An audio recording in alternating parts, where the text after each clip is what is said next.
8월 27일 금요일입니다. 가상자산 시황 분석 및 뉴스를 전달하는 블록체인입니다. 주요 시황 단신입니다.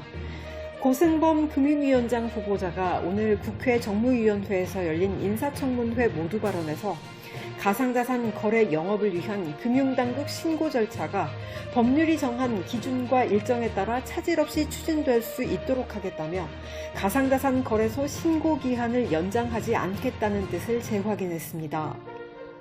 미국 비트코인 ATM 업체 코인소스와 디지털민트, 블록체인 분석업체 채널리시스, 엘립틱 등이 가상화폐 규제 준수 조합을 출범했습니다. 규제 준수 기준을 강화하고 소비자들에게 보다 안전한 환경을 조성해 가상화폐 산업에 정당성을 부여한다는 목적입니다. 미국 가상자산 거래소 코인베이스가 전 페이스북 임원 케이트 러치를 최고 마케팅 책임자 CMO로 영입했습니다. 코인베이스는 케이트 러치의 인스타그램 워치렛, 메신저 등의 소셜미디어 마케팅 경험이 수백만 명 이상의 사람들을 가상화폐 경제로 이끌 수 있을 것이라고 말했습니다. 미국 뉴욕 증시가 잭슨홀 심포지엄을 하루 앞두고 경계 심리가 커진 가운데 아프가니스탄 카불 공항 테러로 지정학적 위험이 고조되면서 하락했습니다. 다우지수는 0.54% 하락하고 S&P 500 지수는 0.58% 하락했습니다. 나스닥 지수는 0.64% 하락하며 장을 마쳤습니다. 다음은 지난 24시간의 주요 코인 마켓 시황 정보입니다. 비트코인이 카불 테러 악재와 월말 옵션 만기일을 앞두고 변동성이 커질 것이란 우려로 3% 이상 급락하고 있습니다. 다른 주요 가상자산들도 투자 심리가 위축되면서 시장 전반이 하락했습니다. 27일 오후 1시 10분 기준 코인마켓캡에서 비트코인은 전일보다 2.97% 하락한 47,350달러입니다. 이더리움은 2.76% 하락한 3,124달러입니다. 에이다는 4.79% 하락한 2.59달러입니다. 리플은 6.34% 하락한 1.09달러입니다. 도지코인은 6.12% 하락한 0.7222달러입니다. 비트코인 캐시는 5.76% 하락한 607달러입니다. 이오스는 7.39% 하락한 4.79달러입니다. 주요 메이저 코인과 알트코인은 하락 추이인 상태입니다. 다음은 주요 뉴스입니다.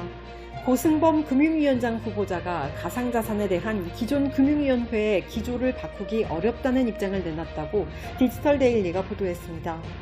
미디어에 따르면 오늘 진행된 금융위원회 위원장 후보자 인사청문회에서 고 후보자의 견해가 현 금융위원장인 은성수 위원장과 다를 바 없다는 지적이 나왔습니다. 윤창현 국민의힘 의원은 고 후보자가 서면 답변에서 가상자산 질문에 대해 은 위원장과 동일한 답변을 제출했음을 지적했습니다. 윤 의원은 서면 답변을 보면 가상자산에 대해 전부 부정적인 견해만 썼다며 은성수 시즌2 같다고 거세게 비판했습니다. 이에 대해 고 후보자는 가상자산 문제에 대해서는 그동안 금융위가 취해오던 기조를 바꾸기 어렵다며 블록체인 기술 자체를 도외시하는 게 아니고 가상자산 사업자를 통해 투기에 가까운 행위가 나타나고 있기 때문이라고 설명했습니다. 앞서 은 위원장은 정부는 가상자산을 투기성이 강한 내재 가치가 없는 자산으로 보고 있다며 가상자산에 투자했다고 해서 정부가 다 보호해줘야 하는 건 아니라고 말해 큰 논란을 빚은 바 있습니다. 다음 뉴스입니다. 코인데스크에 따르면 실리콘밸리 유명 벤처 투자사 안데르센 호로위츠가 탈중앙화금융 디파이 투자 관련 의결권 위임 프로그램을 발표했습니다. 앞서 6월 안데르센 호로위츠는 22억 달러 규모의 가상화폐 펀드를 출시해 유니스왑, 컴파운드 등 디파이 프로젝트 지원을 시작했습니다. 전통 캐피탈 투자와 달리 디파이 프로젝트 투자자는 프로토콜 토큰을 축적하는 경향이 있고 이에 따라 거버넌스 투표 참여 등 프로젝트 개발에 영향을 미치게 됩니다. 이에 영향력 집중을 피하고 프로젝트 확장을 돕기 위해 투자 결과로 확보한 탈중앙화 프로토콜 기본 토큰을 위임했습니다. 스탠포드 블록체인 클럽, 하버드, UCLA 블록체인, 버클리 블록체인 등 학생 운영 조직과 소액 금융기업 카바, NGO인 메르시코브 등에 위임했다고 설명했습니다. 이어 우리는 앞으로도 더 많은 조직의 토큰을 위임하고 새로운 프로토콜에 대한 위임 방법론을 구현하게 될 것이라며 프로토콜 거버넌스에서 위임 프레임워크가 중요한 역할을 하게 될 것이라고 생각한다고 덧붙였습니다. 다음 뉴스입니다. 미 중앙은행 내에 강경한 매파로 꼽히는 로버트 카플란 댈러스 연방은행 총재가 미 연준은 자산 매입 축소 테이퍼링을 시작할 준비가 되었다고 밝혔습니다. 그는 9월 회의에서 테이퍼링 계획을 발표하는 게 적당한 시기로 보인다. 이어 10월 또는 그 이후 테이퍼링이 시작될 수 있다. 미 연준의 자산 매입은 수요를 촉진할 수 있다. 그러나 수요는 문제가 아니다. 자산 매입으로 인한 의외의 영향에 우려하고 있다. 현재 경제는 신용대출 시장을 중심으로 일부 전환이 이뤄지고 있다. 만약 미 연준의 자산 매입에 대한 의존도가 사라진다면 미국 경제는 더 건전해질 수 있다. 미 연준은 이미 테이퍼링을 시작할 준비가 됐다라고 설명했습니다.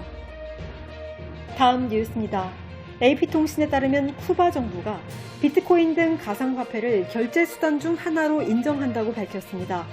쿠바 정부는 현지 시간 26일 결의안을 발표하고 가상화폐를 지불수단으로 인정하고 관련 규제를 구축할 예정이라고 밝혔습니다. 이에 따라 쿠바 중앙은행은 가상화폐에 대한 규정을 마련하고 관련 서비스 제공업체들의 라이센스를 제공하는 방안을 검토할 계획입니다. 이에 대해 미디어는 트럼프 전 대통령 당시 강화된 금수조치 규정으로 인해 달러 사용이 어려워진 영향이라고 분석했습니다.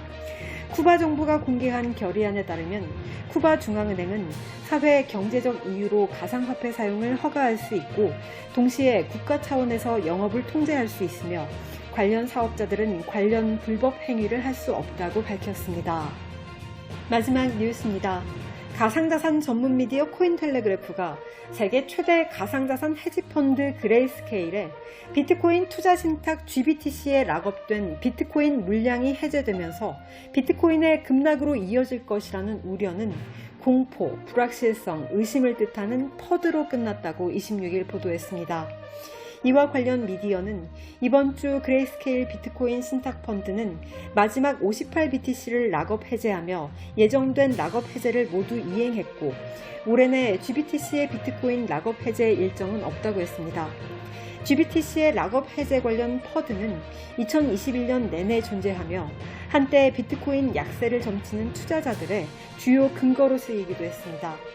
하지만 이 같은 현상은 발생하지 않았으며 관련 퍼드는 자취를 감췄다고 설명했습니다. 이상으로 8월 27일 블록체인을 마칩니다.